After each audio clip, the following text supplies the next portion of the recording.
Docteur, je reconnais que je vous ai mal jugé dès le départ. Je m'en désole, ce n'était pas volontaire. Voyez-vous, dans notre culture ici, on ne connaît pas ça. Les thérapeutes, c'est la famille, les amis à qui parfois on demande de l'aide, mais qui sont plutôt toxiques. Pourtant, vous êtes un terrain neutre sans parti pris.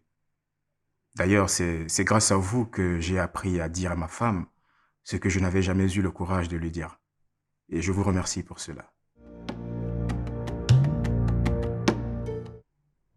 Je sais, c'est pas très courant ici. Les gens ne connaissent pas encore la nécessité de la thérapie de couple.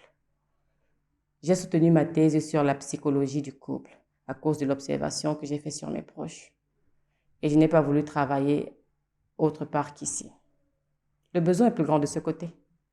Ah, mais c'est vraiment un choix très noble, ça.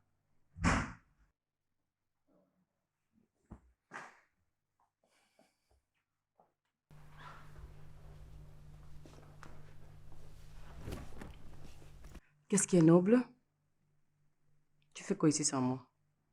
Je viens d'arriver. Bonsoir, docteur. Bonsoir. Vous êtes sur la bonne voie.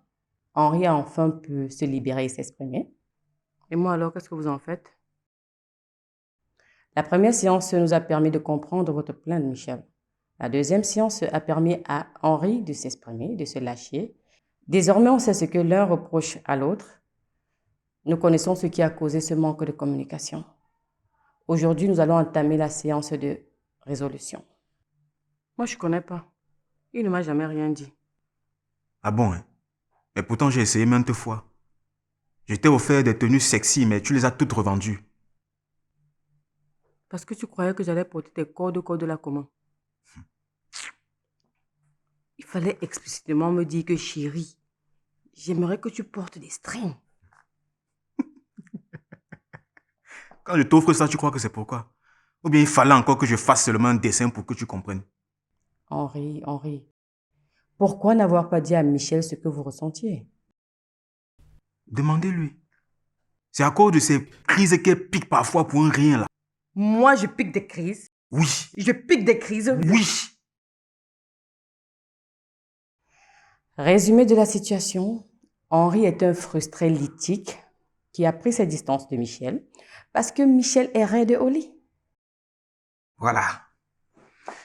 Mais docteur, vous avez dit frustré, quoi? Frustré lithique, c'est un partenaire qui est frustré sexuellement. Avoir un partenaire qui est raide au lit vous empêche de vous exprimer convenablement et ça vous empêche de montrer votre savoir-faire. Mais je n'ai jamais dit ça. Parce que quand tu me traites de robot lithique, tu crois que ça veut dire quoi?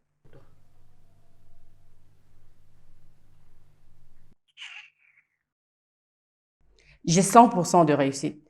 Aucun couple qui n'est venu me voir n'a jamais divorcé. Votre problème est un problème que la majorité des couples africains rencontrent.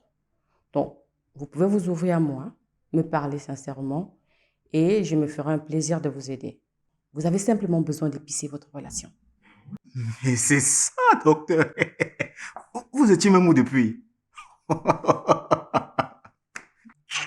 Michel, lorsque vous êtes venu me voir la première fois, vous m'avez dit être prête à tout pour sauver votre couple, n'est-ce pas? Tout ce qui est décent. Ce n'est pas indécent de séduire son mari. Tout au contraire. Lui-même, il peut me séduire, non? Les courbes de la femme sont naturellement séductives. Toutes les femmes ont ça en elles. Chaque femme a la séduction en elle. On va voir ça la prochaine séance. En attendant, faites ressortir la femme séductrice qui sommeille en vous. Mais docteur, ça c'est un sujet intéressant, ça. Il nous reste encore 5 minutes. Ce n'est pas assez malheureusement pour entamer cette phase. Oh, docteur, je pourrais même payer 1 heure supplémentaire. Non, ce n'est pas de ça qu'il s'agit.